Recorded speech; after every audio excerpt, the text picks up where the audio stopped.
말씀 보겠습니다. 마태복음 4장 1절에서 11절까지의 말씀입니다. 주의 말씀 천천히 봉독하겠습니다. 그때에 예수께서 성령에게 이끌려 마귀에게 시험을 받으려 광야로 가사 40일을 밤낮으로 금식하신 후에 줄이신지라. 시험하는 자가 예수께 나와 가로되 내가 만일 하나님의 아들이었던 명하여 이 돌들이 떡덩이가 되게 하라. 예수께서 대답하여 가라사대 기록되었으되 사람이 떡으로만 살 것이 아니요 하나님의 입으로 나오는 모든 말씀으로 살 것이라 하였느니라 하시니, 이에 마귀가 예수를 거룩한 성으로 데려다가 성전 꼭대기에 세우고 가로되 내가 만일 하나님의 아들이어든 뛰어내리라. 기록하였으되 저가 너를 위하여 그 사자들을 명하시리니 저희가 손으로 너를 받들어 발이 돌에 부딪히지 않게 하리로다 하였느니라. 예수께서 이르시되 또 기록되었으되 주 너의 하나님을 시험치 말라 하였느니라 하신대, 마귀가 또 그를 데리고 지극히 높은 산으로 가서 천하 만국과 그 영광을 보여 가로되 만일 내게 엎드려 경배하면 이 모든 것을 내게 주리라. 이에 예수께서 말씀하시되 사단아 물러가라. 기록되었으되 주 너의 하나님께 경배하고 다만 그를 섬기라 하였느니라. 이에 마귀는 예수를 떠나고 천사들이 나와 수종드니라. 아멘. 기도합니다. 하나님 감사합니다. 복되고 귀한 날 허락하시고 또 주의 말씀을 경청할 수 있도록 허락하심에 만만 감사를 드립니다. 이 시간 하감하여 주셔서 말씀하여 주옵소서. 주의 뜻과 섭리와 영광만 나타나는 은혜의 장중 되게 하여 주옵소서. 시종을 주 앞에 의탁하오며 우리 구주 예수님의 이름으로 기도하옵나이다. 아멘. 할렐루야. 지난 한 주간 주 안에서 평안하셨습니까? 오는 한 주간도 주 안에서 평안하시기를 소원합니다. 길들이지 않는 야생마는 활력이 있어 보이고 힘이 넘쳐나 보이고 또 자유분방해 보입니다. 그래서 그런지 멋도 있어 보입니다. 그러나 야생마는 야생마로서 쓰임바 없이 가축으로 생을 마칠 것입니다. 그러나 그런 야생마도 훈련을 받고 인내심을 기르며 협력할 줄 아는 말이 되면 값지게 사용될 것입니다. 인기도 얻게 될 것입니다. 그리고 말의 장점을 살려 오랫동안 자기의 늠름한 모습들을 마음껏 누리며 자랑할 것입니다. 야생마도 훈련을 받으면 명마가 된다는 사실입니다. 명마는 태어나는 것이 아니라 만들어지는 것입니다. 고된 훈련과 인내로서 말입니다. 사람들의 성격에 있어서 성격이 급한 사람과 성격이 차분한 사람들로 구성되어 있습니다.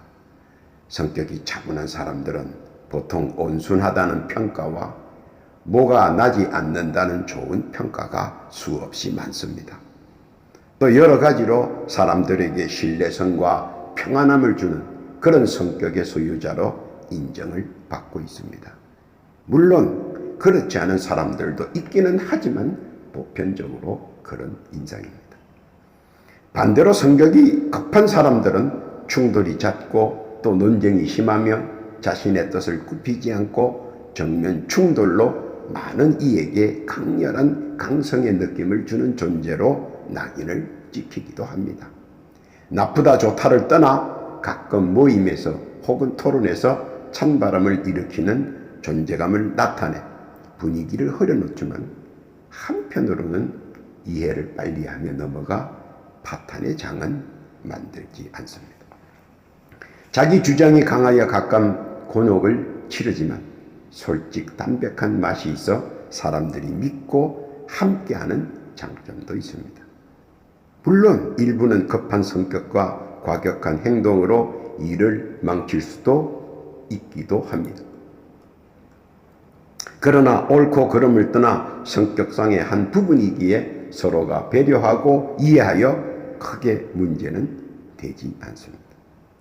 그런데 가부의 결정을 가름해야 할 때는 성격 속에 내재되어 있는 자아가 이를 잘 컨트롤을 하느냐 못하느냐에 따라 성패의 갈림길이 나타난다는 것입니다. 성격은 자아의 지배를 받습니다. 자아가 얼마나 많은 견제력과 포용력과 이해력이 있느냐에 따라 성격이 차분해지고 또 성격이 급해지기도 합니다. 잠언서 16장 32절에 보니까 노하기를 더디하는 자는 용사보다 낫고 자기의 마음을 다스리는 자는 성을 빼앗는 자보다 낫다고 했습니다. 자에게 권면 및 충고를 하는 것입니다. 그리고 가부의 가름에 있어서 성격은 분명 한몫하기도 합니다. 일의 도모함에 있어 자기가 관련된 부분에 있어서는 성격이 자아에 의해 느긋함과 조급함으로 변합니다. 이 또한 자아가 상당한 역할을 감당해야 하기도 하는 부분이기도 합니다. 변화의 정도는 눈에 보일 정도로 확실합니다. 불같은 성격이 느긋해지기도 하고 반대로 차분한 성격이 조급해지기도 합니다. 그것은 자아가 얼마나 이해적으로 타산적으로 성격을 붙잡고 있느냐에 향방이 갈리기도 합니다. 만일 자아가 이를 감당치 못하면 엄청난 일을 당하기도 합니다. 가장 극단적인 예로 다윗과 골리앗을 보면 알 수가 있습니다. 다윗과 골리앗은 서로 차분한 성격의 소유자입니다. 왜냐하면 자아가 강하게 형성된 사람들은 파도 소리에, 바람 소리에, 그리고 사람들의 아우성 소리에 별반 영향을 받고 있지 않습니다. 바람 소리에, 파도 소리에, 그리고 사람들의 아우성 소리에 심적 변화가 일어난다면 큰 일들을 도모할 수가 없기 때문입니다. 소리에 민감하여 늘상 계획이 수정되고 기획이 바뀐다면 결국 중간에 사단이 나기 때문입니다. 그래서 골리앗이나 다윗이나 바람 소리, 파도 소리, 그리고 아우성 소리에 결코 귀를 기울이지 않습니다. 사무엘상 17장 41절에 보면 블레셋 사람이 점점 행하여 다윗에게로 나아오는데 방패던 자가 앞섰더라. 그 블레셋 사람이 둘러보다가 다윗을 보고 업신여기니 이는 그가 젊고 붉고 용모가 아름다웁니다. 블레셋 사람이 다윗에게 이르되 내가 나를 개로 여기고 막대기를 가지고 내게 왔느냐 하고 그 신들의 이름으로 다윗을 저주하고 또 이르되 내게 오라 내가 내 고기를 공중의 새들과 들짐승들에게 주리라. 그런데 어린 다윗을 보자 골리앗은 자신도 모르게 격동합니다. 한마디로 아마 화도 나고 또 상대를 보니 연약해 보이고 그러다 보니 조금 허접하게 보기도 했습니다. 그리고 자아와는 상관없이 조급하게 성급하게 한 방으로 끝내려고 했습니다. 그것이 골리앗에게 치명적인 결정타를 맞는데 지대한 영향을 끼칩니다. 그리고 영원히 머리를 들 수 없게 되어버립니다. 산전수전의 백전도장이며 늘 차분한 성격의 골리앗이 성급함과 조급함에 결국 자신을 패망의 구덩텅이로 빠뜨리고 말았습니다. 결정적 패인은 자아의 실수였습니다. 맹수는 연약한 토끼를 사냥할 때도 최선을 다해서 하는데 말입니다. 격투기를 보면 상대방을 우습게 보고 침착하지 못하고 성급함과 조급함을 보이는 노련한 선수가 오히려 무명의 상대방에게 쓰러지는 경우를 가끔 봅니다. 자아의 방심은 조급함과 성급함을 무심코 만들어냅니다. 그리고 그 결과는 참담합니다. 물론 차분함과 느긋함은 모든 환난과 고난과 역경을 잘 소화시킬 수 있다는 사실도 분명 잘 알고 있습니다. 그것은 피해갈 길을 자아가 차분함과 느긋함으로 피할 길을 잘 찾기 때문입니다. 그리고 결과를 늘 암시해 주기도 합니다. 그래서 패망하는 사람은 자기 자신이 패망할 줄 어느 정도 윤곽은 알기도 합니다. 오늘 본문을 봅니다. 예수님과 사탄의 대결의 모습을 보여줍니다. 물론 깊은 여러 뜻은 있지만 그중 한 가지만 짚어보겠습니다. 그것은 사탄이 40일 금식을 하신 예수께 나타나 행하는 시험입니다. 물론 사탄은 나름대로 많이 준비를 했겠지요. 예수를 쓰러뜨리기 위해서 말입니다. 그래서 준비한 그 첫 번째는 4절에 보면 사탄은 식탐으로 시험을 했습니다. 마태복음 4장 4절에 보니까 예수께서 대답하여 가라사대 기록되었으되 사람이 떡으로만 살 것이 아니요 하나님의 입으로 나오는 모든 말씀으로 살 것이라 하였느니라 하시니, 사람은 3일을 굶으면 이성을 잃고 5일을 굶으면 감성을 잃고 7일을 굶으면 자아가 상실되고 10일을 굶으면 짐승이 된다고 합니다. 그만큼 사람들은 먹는 데 관점과 시선이 집중되어 있다고 말해도 과언이 아닙니다. 그만큼 중요하다는 말도 되기도 합니다. 우리나라 속담에도 건강한도 식구경이란 말이 있습니다. 3일을 굶으면 누구라도 도둑질을 할 수 있다고도 합니다. 그만큼 먹는 문제는 사람들에 있어서 최고의 가치가 될 수 있습니다. 오죽하면 배가 고픈 에서는 조급하고 성급하게 붉은 팥죽 한 그릇에 장자권을 넘기겠는가 하는 것입니다. 창세기 25장 29절 이하에 보니까 야곱이 죽을 쑤었더니 에서가 들에서부터 돌아와서 심히 곤비하여 야곱에게 이르되 내가 곤비하니 그 붉은 것을 나로 먹게 하라 한지라. 그러므로 에서의 별명은 에돔이더라. 야곱이 가로되 형의 장자의 명분을 오늘날 내게 팔라. 에서가 가로되 내가 죽게 되었으니 이 장자의 명분이 내게 무엇이 유익하리요. 야곱이 가로되 오늘 내게 맹세하라. 에서가 맹세하고 장자의 명분을 야곱에게 판지라. 야곱이 떡과 팥죽을 에서에게 주매 에서가 먹고 마시고 일어나서 갔으니 에서가 장자의 명분을 경솔히 여김이었더라. 그런데 꼭 먹는 문제에 사람들이 치중하는가 하고 반문한다면 결코 그렇지만은 아니다라는 답변이 돌아올 수 있습니다. 가문과 기근 속에 있던 룻은 먹는 문제보다 하나님의 말씀을 더 우선한 경우도 있습니다. 죽고 사는 민족사 문제 속에 있던 에스더를 보면 먹는 문제보다 하나님의 말씀을 더 우선한 것을 알 수 있습니다. 니느웨 백성들을 보면 먹는 문제보다 하나님의 말씀에 더 우선적으로 민족 전체가 아우러져 순종하는 것을 볼 수 있습니다. 왜냐하면 먹는 식탐으로 인해 하나님의 말씀이 헌신짝처럼 내팽겨치지 말라는 간곡한 뜻이 들어있기 때문입니다. 하나님의 말씀을 상실하면 롯과 같은 인간이 되어버립니다. 자아를 상실하고 간악한 짐승이 되기 때문입니다. 가룟 유다와 같이 자기 자신을 유린하기도 합니다. 자아는 하나님께서 우리에게 생기로 주신 최선의 선이기 때문입니다. 그리고 자아는 말씀을 먹고 성장합니다. 깨닫기를 바랍니다. 사탄은 먹는 문제로 식탐으로 우리를 시험하려고 시도 때도 없이 시도합니다. 그리고 슬쩍 죄의 구렁텅이로 밀어 넣으려고 합니다. 그러나 자아를 가진 우리들은 더 큰 내일을 볼 줄 알아야 하고 식탐 너머에 있는 하나님의 말씀을 상기해야 하는 것입니다. 말씀은 결코 우리를 꿈기지 않기 때문입니다. 하나님은 우리를 사랑하시기에 그냥 내버려 두지 않습니다. 새를 통해 지형지물을 통해 역사하십니다.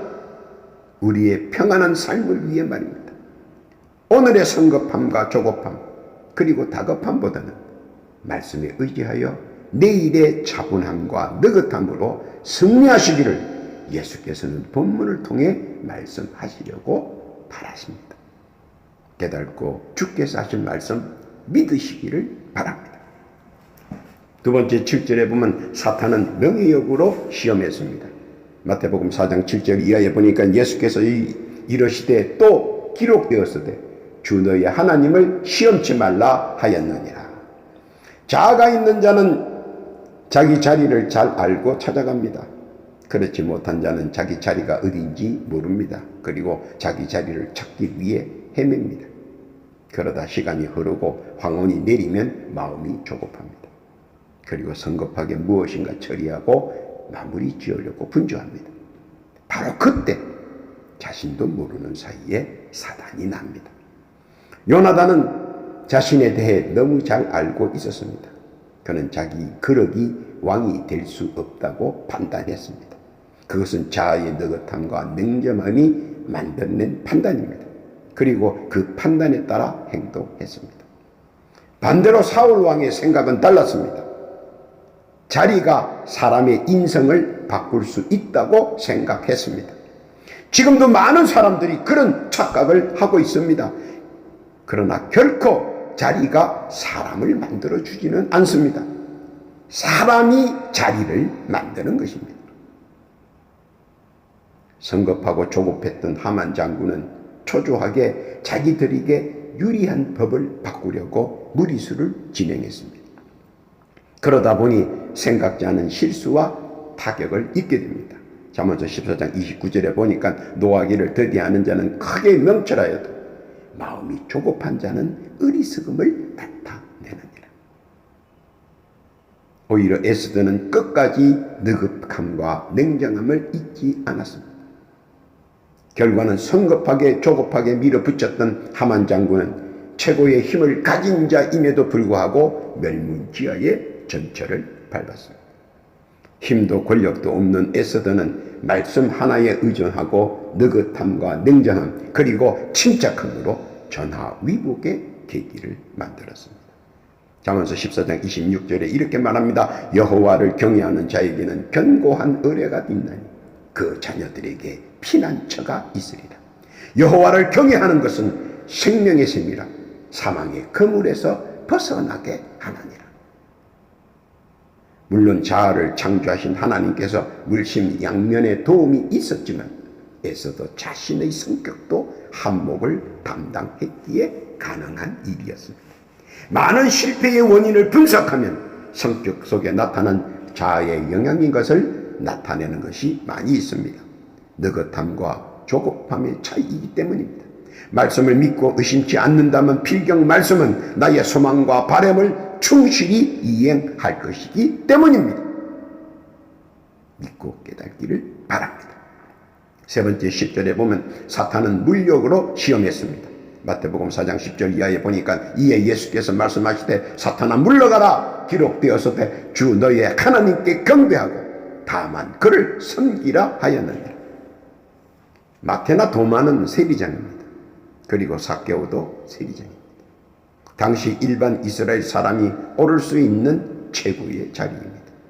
그 이상은 서기관과 제사장 그리고 왕족입니다. 그래서 학식도 인품도 비제도 기풍도 당당했습니다.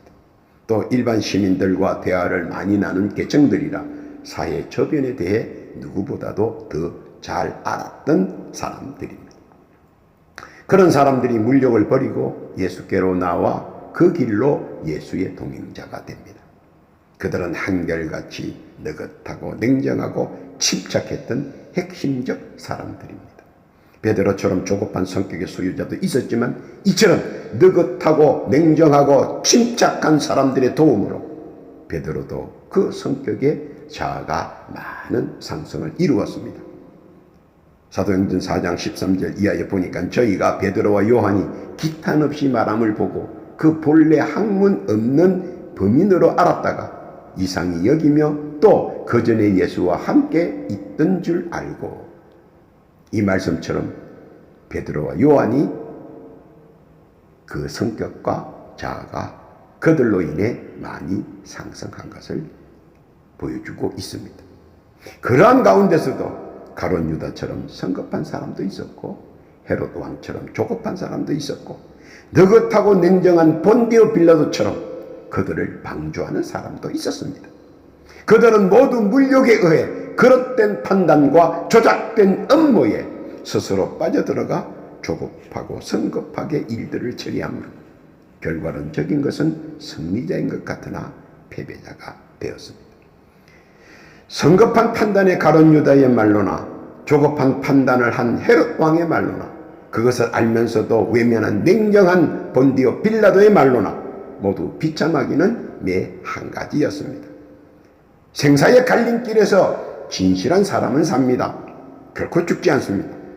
자기 생각은 마지막이라고 생각할지 모르나 하나님은 그때부터 새 출발의 시작인 것입니다. 그러므로 믿음의 자아가 있는 자는 결코 막장에서도 허물어지지 않는다는 것입니다. 굳건하게 말씀을 붙잡고 나아가면 어떤 유혹과 미혹과 혼미 속에서도 결코 말씀에 대한 믿음은 사라지지 않으며 결국 말씀이 그를 다시 일으켜 세울 것입니다. 히브리서 11장 1절 이하에 보니까 이렇게 권면합니다. 믿음은 바라는 것들의 실상이요 보지 못하는 것들의 증거니 선진들이 이로써 증거를 얻었느니라. 그리고 그 믿음 안에서 분명한 역사가 일어난다는 사실입니다. 마가복음 9장 23절 이하에 보니까 예수께서 이르시되 할 수 있거든이 무슨 말이냐. 믿는 자에게는 능치 못할 일이 없느니라. 그뿐만 아니라 믿음 안에서 잠자던 신앙의 자아가 꿈철되며 내재되어 있던 능력이 분철됩니다. 빌립보서 4장 13절에 있는 말씀처럼 말입니다. 내게 능력 주시는 자 안에서 내가 모든 것을 할 수 있느니라. 이것이 주께서 우리에게 내리해 주시려는 말씀이며 능력입니다. 믿으시기를 바랍니다. 네 번째로 예수께서 우리에게 들려주시고자 했던 결론은 무엇이었을까요? 마태복음 4장 11절 이하에 보니까 이에 마귀는 예수를 떠나고 천사들이 나와 수종드니라. 할렐루야. 말씀에 비추어 사는 삶들이 남들 보기에는 그렇고 그런 것 같아도 사방 각처에서 이 모양 저 모양으로 우리를 실족시키려고 몰려오는 사탄나기 귀신들의 유혹과 미혹과 혼미를 가지고 계속 공격하나 우리들이 결코 자초하지 않는 것은 하나님을 향한 나의 말씀에 대한 믿음의 자아가 견고하기 때문인 것입니다. 그리고 그 너머에 있는 아무것도 없는 자 같으나 모든 것을 가진 자로 하나님 앞에 바로 서는 자일 것입니다. 고린도후서 6장 10절에 보니까 근심하는 자 같으나 항상 기뻐하고 가난한 자 같으나 많은 사람을 부유하게 하고 아무것도 없는 자 같으나 모든 것을 가진 자로다. 세상의 사탄나기 귀신의 교구가 아무리 다양하고 각양각종이라도 결코 말씀을 뛰어넘을 수 없으며 말씀을 쓰러뜨릴 수 없으며 말씀을 무시할 수 없습니다. 그리고 말씀을 입에 달고 사는 사람은 사탄나기 귀신은 반드시 떠나가고 천군 천사와 성령께서 함께 하신다는 사실 기억해야 합니다. 예수께서 오늘 보여주신 이 사건은 모든 시험과 역경 그리고 고난은 말씀으로 이겨낼 수 있다는 사실을 증명해 보여준 것입니다. 마태복음 4장 11절 이에 마귀는 예수를 떠나고 천사들이 나와 수종드니라. 세상사에서 간혹 말씀보다 먼저인 것이 있다고 생각을 할 것입니다. 또 그런 유혹도 많이 받습니다. 그리고 말씀이 현실에서 크게 도움이 되지 않는다고들 생각합니다. 즉 세상 것들이 말씀보다 더 가까이 있다는 사실입니다. 또한 세상 것들이 더 도움이 될 수도 있습니다. 그러나 그것들 역시 말씀에 순종하기 위하여 나타난 현상입니다. 배고픔의 고난에 숨이 넘어갈지 모르는 상황이나 결코 죽지는 않습니다. 권력의 세력에 주눅이 들어 허약하게 보이나 결코 쓰러지지 않습니다. 물욕의 이성과 자아가 마비되는 우를 범해서는 안 됩니다. 모든 것은 천지만물을 창조하신 하나님의 장중에 있다는 사실입니다. 조급함과 성급함으로 모든 일을 결정짓는 것이 아니라 말씀에 의지하여 마음의 여유를 갖고 느긋함과 냉정함 그리고 침착함으로 판세를 원하는 쪽으로 갈 수 있도록 만들어야 합니다. 무엇으로 만들까요? 오늘 본문의 최고의 주안점인 말씀으로 말입니다. 그리고 말씀 안에 들어오면 조급하지 않고 느긋해집니다. 그리고 말씀 안에 들어오면 승리합니다. 이것이 주 예수의 뜻이요 만군의 여호와 하나님의 뜻입니다. 믿으시기를 바랍니다. 예수께서 본문을 통해 우리에게 보여주신 의미는 사탄나기 귀신의 전술인 유혹과 혼미와 미혹의 무차별한 공격 속에서도 말씀만 의지하는 모든 것 물리칠 수 있으며 부과하여 천군 천사와 성령을 통해 들어가도 복을 받고 나가도 복을 받는 복된 자라는 사실, 깨닫기를 바라시는 것입니다. 그 사실을 가슴 깊이 믿음으로 깨닫고 주가 주신 평안함과 주가 주신 축복 누리며 나아가는 복된 자, 주의 선민들 위해 우리 구주 예수님의 크신 은혜와 은총이 함께 하시길 예수님의 이름으로 축원합니다. 아멘. 기도합니다. 하나님 감사합니다. 본문을 통해 세상사에 어떤 역경과 고난과 고통이 온다 할지라도 말씀에 의지하고 말씀에 순종하여 헤쳐나갈 수 있게 하여 주심에 감사를 드립니다. 또한 더하여 주시는 은총과 은혜를 누리는 복된 자 되게 하여 주옵소서. 이 시간 육신의 질고로 어려움 당하는 자 있는가 살펴보시고 예수의 권고와 능으로 이 시간 육신의 질고를 치유하여 주옵소서. 그렇게 해 주실 줄 믿습니다. 더하여 기도하옵기는 각자 기도의 사연이 있습니다. 하나하나 세세히 들어주옵시고 작은 것 하나까지라도 주께 상달되고 응답받기를 원합니다. 하나님 그렇게 하여 주옵소서. 감사를 올리우며 우리 구주 예수님의 이름으로 기도하옵나이다. 아멘.